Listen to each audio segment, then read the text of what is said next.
good friend of mine, Howard Goldstein, whose whole family turns out are all into writing and acting and stuff and producing stuff. His passion project that has been in his head, whether he knows it or not, since the 60s, since the death of John F. Kennedy, was he got his hands on all this documentary footage of that time in the 60s, you know, in the civil rights movement with Martin Luther King Jr. and John F. Kennedy and Robert Kennedy and all three of their assassinations. And he edited together all this footage into a film basically about what life was like then, and, you know, mistakes that were made and can we learn from things. And what was neat about this, what separates it from so many other documentaries about that time period and the Kennedys, is just it's a lot of footage no one's ever seen, you know. And when I watched it, it really was emotional for me. I mean, a scene with Martin Luther King Jr. and his wife walking down the street and all these protests, all these white supremacists and crap. I mean, it's very telling that nowadays what's happening in America too, you know, not as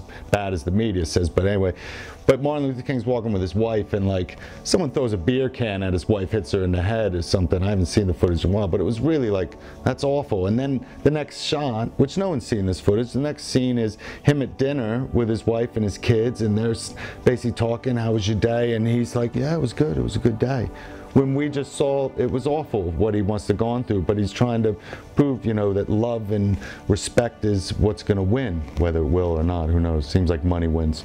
But yeah, so this project, he never could get the funding for it because documentaries don't cost £1 million to make, but it's a special documentary that maybe nowadays with Netflix could get released. And I wrote a bunch of songs for it, you know, and probably like 30 songs, and I actually went to his house once, Howard's house, to play him the songs because I couldn't get the music in the edit of the film. Would have cost a lot of money to do that, and at this point they needed money to finish it and get the rights to license as opposed to putting money in to just add more music. So I actually said, well listen, I'll come to your house, we'll play it on your nice TV, and I'll hit play and stop on like my laptop at every scene when I think these songs should come in. And it was great, and I loved it. And I think, you know, Howard went along for the ride. He's been in so many meetings with different investors and people, and probably even music people, about it, and I to this day am still very passionate about it and hope one day it'll get released. And I keep telling him, I said, you know, on your deathbed, which hopefully won't be for a long time, Howard,